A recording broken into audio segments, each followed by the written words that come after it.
عملی نیکی میں اصل شے ہے ہمدردی، ہمدردی میں مال خرچ کرنا، اور اس کے لیے ستون ہے زکوٰۃ۔ کم سے کم یہ 2.5% تو نکالو، بوتل کا کارک تو کھل جائے، پھر اور بھی دو، اور بھی دو، اور بھی دو۔ یہ تو obligatory ہے، یہ تو فرض ہے، یہ تو لازم ہے۔ لیکن مقصد کیا ہے؟ اس کو جو سمجھ لیا بس یہی زکوٰۃ ہی ہمارے ذمے میں ہے، وہ بڑے مغالطے میں۔ حضور نے فرمایا صلی اللہ علیہ وسلم، ان فی المال حقا سوی الزکوٰۃ، اے مسلمانوں یہ نہ سمجھنا کہ بس زکوٰۃ ادا کر دی تو تمہارے مال کا سارا حق ادا ہو گیا۔ ان فی المال حقا سوی الزکوٰۃ، تمہارے اموال میں حق ہے اللہ کا زکوٰۃ کے علاوہ بھی۔ اور پھر آپ نے یہ آیت پڑھی، وَآتَى الْمَالَ عَلَىٰ حُبِّهِ ذَوِي الْقُرْبَىٰ وَالْيَتَامَىٰ وَالْمَسَاكِينَ وَابْنَ السَّبِيلِ وَالسَّائِلِينَ وَفِي الرِّقَابِ وَأَقَامَ الصَّلَاةَ وَآتَى الزَّكَاةَ۔ یہاں آتا الزکوٰۃ تو ہے ہی ہے، اس سے پہلے جو آ رہا ہے یہ سرپلس ہے، اس سے آگے کی بات ہے، یہ ایڈیشنل ہے۔ اسی لیے جب انفقوا انفقوا انفقوا انفقوا انفقوا کی جو تکرار ہوتی ہے قرآن مجید میں، تو ایک جگہ پھر سوال کیا صحابہ نے، کتنا خرچ کریں حضور؟ فرمایا قل العفو، کہہ دو جو بھی ضرورت سے زائد دے ڈالو، don't accumulate, don't retain any thing.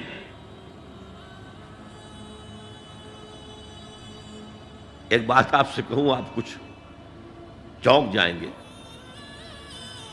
حضور نے کبھی زکوٰۃ دی؟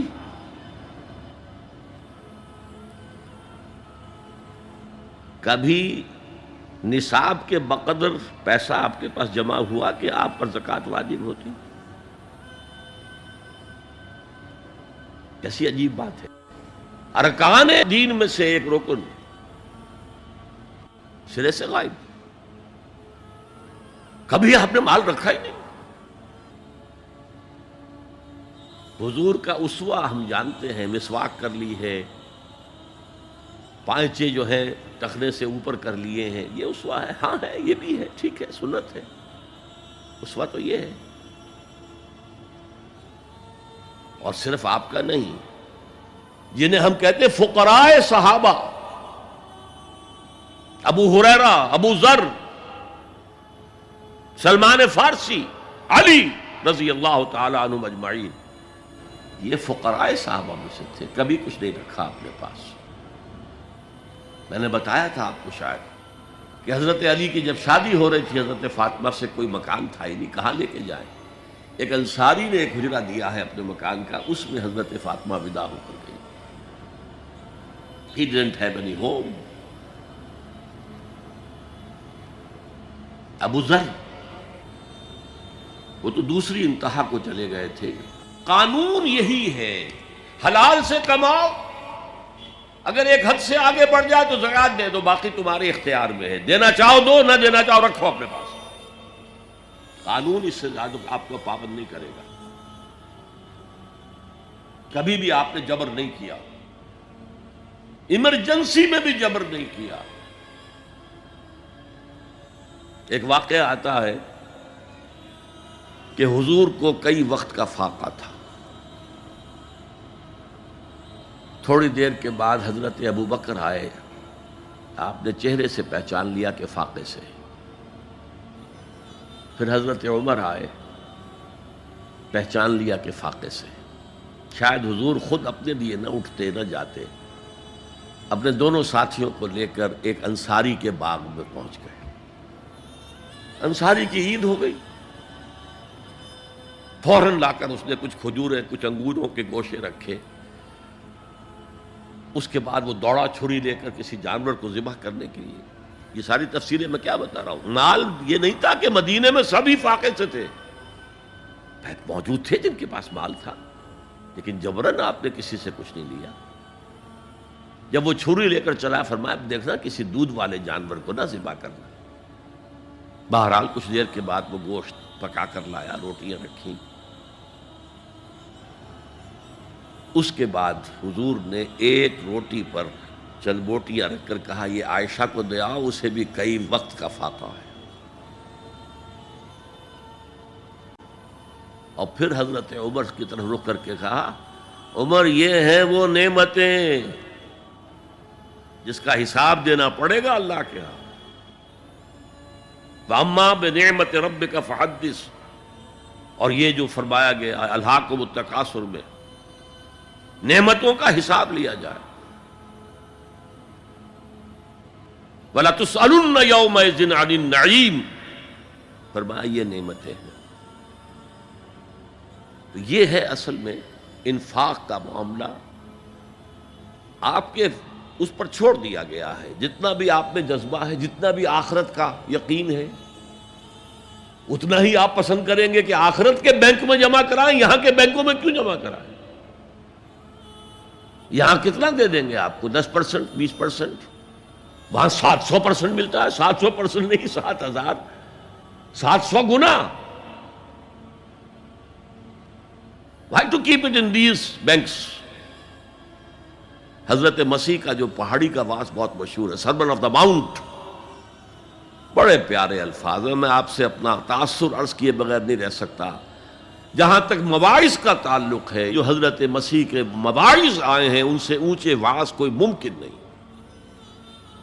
اسی میں یہ جملہ بھی ہے، دیکھو اپنا مال زمین پر جمع نہ کرو، جہاں چوری بھی ہوتی ہے ڈاکہ بھی پڑتا ہے، کیڑا بھی خراب کرتا ہے۔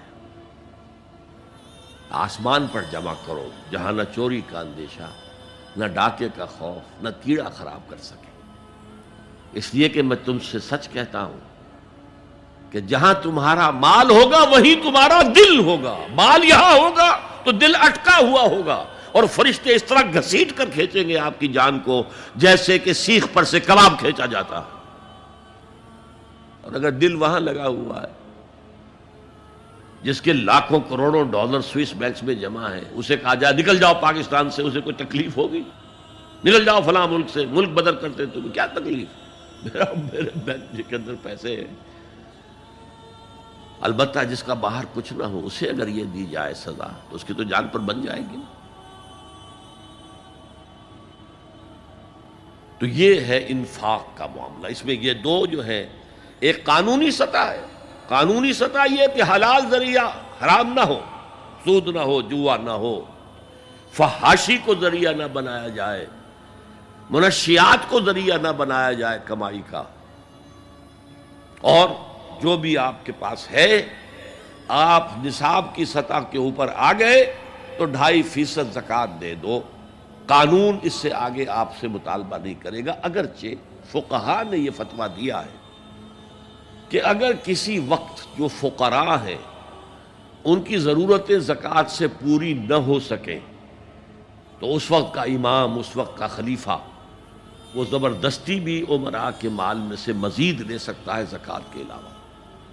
لیکن کمال یہ ہے محمد رسول اللہ صلی اللہ علیہ وسلم کا کہ نہایت جان اصل تحریک جو تھی، انقلابی تحریک، اس میں بھی کبھی آپ نے جبر سے کام نہیں کیا۔ یہ آپ کے چوائس پر ہے۔ البتہ ایک معیار مقرر کر دیا، جیسے حضرت ابو بکر غزوہ تبوک کے موقع پر سب کچھ لے آئے تھے گھر میں جھاڑو پھینک کر۔ عام حالات میں یہ نہیں، ایک شخص آئے صحابی انصاری، میں اپنا سب کچھ اللہ کی راہ میں دینا چاہتا ہوں، فرمایا نہیں، تم چاہتے ہو کہ اپنے ورثاء کو قریب اور فقیر بنا کر جاؤ؟ اس نے کہا اچھا میں آدھا نہیں، آدھا بھی بہت ہے۔ فرمایا تہائی دیتا ہوں؟ فرمایا ہاں تہائی کافی ہے۔ وَالثُلُثُ کثیر، اور ثلث بھی بہت ہے۔ اور یہی قانون ہے وراثت کا، آپ ثلث سے زیادہ، 1/3 سے زیادہ کی وصیت نہیں کر سکتے۔ 2/3 مال جو ہے کم سے کم وہ صرف قانون وراثت کے مطابق تقسیم ہو، اور کسی وارث کے لیے وصیت نہیں کر سکتے۔ ایک بیٹے کو اس کا حصہ بھی مل جائے اور پھر مزید جو ہے وصیت نہیں، وارث کے لیے لا وصیت لوارث۔